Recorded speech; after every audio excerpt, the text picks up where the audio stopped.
Welcome to Biology पाठशाला। Today's class is dedicated 12th class student और आज की पाठशाला में हम बात करेंगे सेट नंबर 3 की। लेकिन पाठशाला को स्टार्ट करने से पहले हम बच्चों को मोटिवेशन मैसेज देते हैं और मेरा मानना है कि लाइफ में मोटिवेशन मैसेज एक रेमेडी की तरीके काम करता है। और आज की सीरीज का मोटिवेशन मैसेज कुछ इस तरीके से है कि मेरे प्यारे बच्चों, आपकी जितनी भी अनसॉल्व से सीरीज हो चुकी हैं उसको आप रिवाइज करिए, एनालाइज करिए। ठीक है, आपको बार बार रिवाइज करना है, एनालाइज करना है। जितनी बार आप रिवाइज करेंगे उतनी बार आपको एनालिज में पड़ेगा और चीजें नई नई समझ में आएंगे, इसलिए करते रहिए। ठीक है, अगर हम आज की पाठशाला की बात करें तो आज की पाठशाला का जो टॉपिक है वो सेट नंबर 3 है।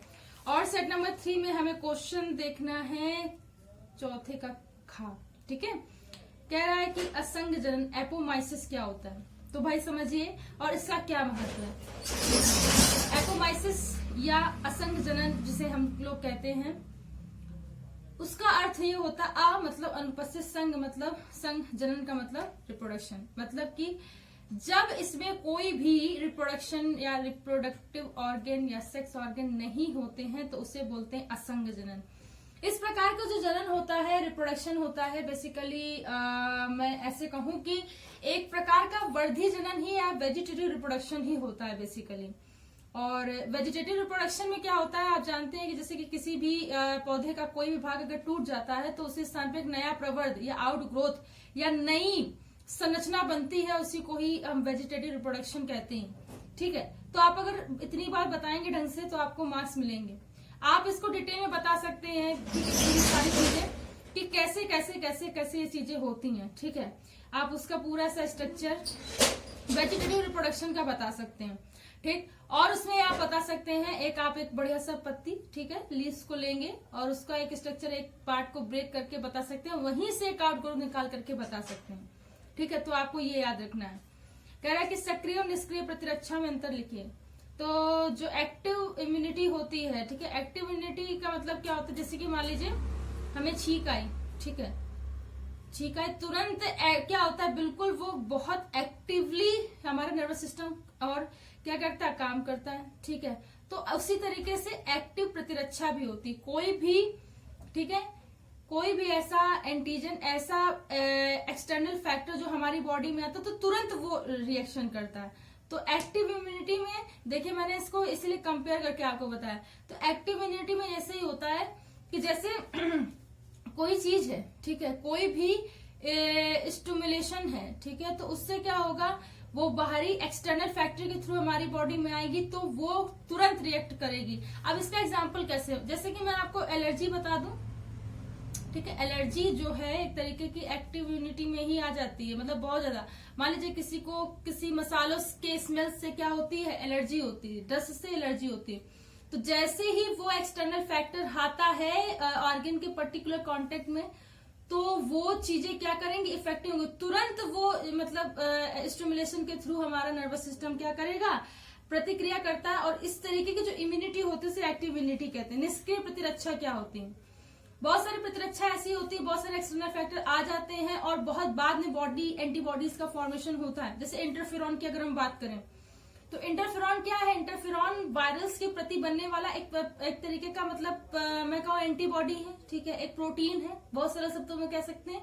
तो ये होता है और इसी से हमारा क्या होता है कि काफी मतलब दिन लगते हैं। निष्क्रिय का मतलब ये होता है कि काम नहीं करती है, लेकिन उसमें मतलब एक न्यूट्रल अवस्था में रहती है और काफी देर में काम करती है। ठीक है, ऐसा नहीं कि नहीं करेगी लेकिन देर में करती है।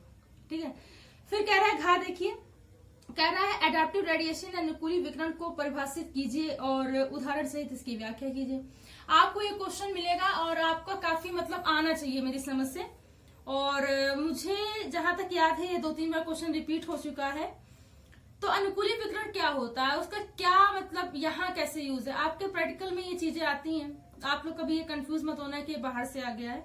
अनुकूली विकिरण क्या होता है, देखो देखिए, जीवों में पाया जाने वाला ऐसा विकिरण जो उसकी जीव की संरचना आकार में परिवर्तन करे और इसी संरचना आकार के परिवर्तन में उसमें क्या हो, डिफरेंशिएशन हो, मतलब कि वही परिवर्तन उनकी आने वाली पीढ़ियों में भी क्या हो, स्प्रेडिंग हो, डिफ्रेंसिएशन हो, सेल का डिफ्रेंसिएशन हो, तो उसी को बोलते हैं अनुकूली विकिरण या एडाप्टिव रेडिएशन। ठीक है, उपयुक्त उदाहरण की सहायता से व्याख्या कीजिए। एक जल में रहने वाली मछली, ठीक है, एक स्वच्छ जल में रहने वाली मछली जब अपना वास स्थान छोड़ करके दूसरे वास स्थान समुद्र या मेराइन में जाती है तो उसमें क्या होता है, बहुत सारे परिवर्तन होता है। मान लीजिए एक मछली है, ठीक है, ये एक मछली है, ठीक ऐसे ही होती है, ठीक है, मछली। अब ये मछली है, अब इसमें क्या होगा, इसके आकार, इसका रंग, इसकी संरचना, इसके रूप, यानी स्ट्रक्चरल, मॉर्फोलॉजी, एक्सटर्नल सारी चीजों में परिवर्तन आ जाएगा। क्यों आएगा, प्रश्न है कि क्यों आएगा, क्योंकि इसमें एडाप्टिव रेडिएशन का प्रोसेस होता है। जैसे ही ये स्वच्छ जल से, फ्रेश वाटर से मेराइन वाटर में आएंगी तो इसके सराउंडिंग क्या होता है, एटमॉस्फेयर में परिवर्तन होता है। चेंजमेंट जैसे ही एटमॉस्फेयर में हुआ, ठीक है, एटमॉस्फेयर में चेंजमेंट हुआ, इसकी स्ट्रक्चर में भी धीरे धीरे चेंजमेंट होने लगता है। और जब ये चेंजमेंट होने लगता है तो उसका डिफ्रेंसिएशन भी होता है। डिफ्रेंसिएशन होकर के मतलब साधारण भाषा में बोले स्प्रेडिंग होती है, विस्तारण होता है, उसका होगा। बात समझ में आ रही? तो इसके डॉर्सल सरफेस पर, वेंट्रल सरफेस पर, इसकी टेल पर, पेक्टोरल, पेल्विक, ठीक है, सब में क्या होता है, फिन्स में परिवर्तन आता है, आईज में परिवर्तन आता है। देखिए इसकी जो वैली होती है काफी ज्यादा कैसी हो जाएगी, जैसे ही यहाँ से यहाँ आई, मतलब ऐसा नहीं होता कि बोनी फिश जा करके कार्टिलेज बन जाए, मतलब ये नहीं होता, ठीक है, इस भ्रम में मत रहिएगा। लेकिन उसके स्ट्रक्चर में परिवर्तन आता है। क्या क्या, देखिए जो आप देखेंगे इसका डॉर्सल सरफेस और वेंट्रल सरफेस, डॉर्सल सरफेस ज्यादा कॉन्केव हो जाता है, नीचे वाला कॉन्वेक्स हो जाता है, ठीक है।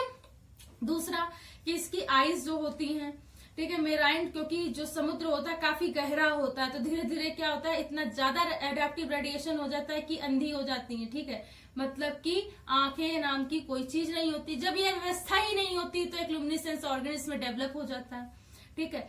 एडेसिव ऑर्गन काफी ज्यादा मतलब चूसक अंग, ठीक है, या चिपकने वाले जो अंग होते हैं, एडेसिव ऑर्गन बेसिकली बहुत ज्यादा डेवलप हो जाते हैं, ठीक। तो ये भी काफी ज्यादा अपने आप में बहुत ज्यादा मतलब एक बहुत अच्छा एग्जाम्पल आप दे सकते हैं।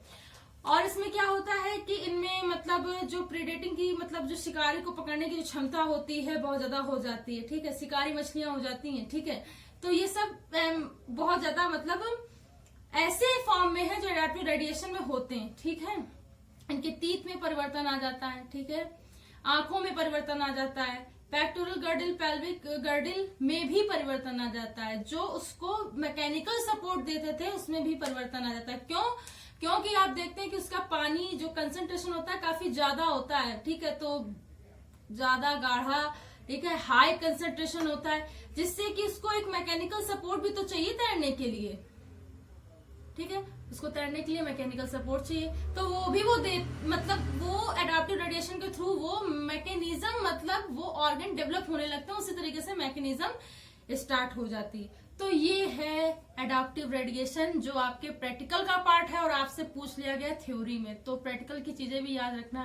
अक्सर हम प्रैक्टिकल की चीजों को भूल जाते हैं, थ्योरी थ्योरी याद करते रहते हैं, कभी कोई प्रैक्टिकल आ जाता है तो फिर हमें दिक्कत होती है, इसलिए तैयार करते चलिए। सो आज की पाठशाला में इतना ही, कल की पाठशाला में हम नया स्टार्ट करेंगे। तो thanks to all student to watch my Pathshala, thanks again, keep watching बेटा।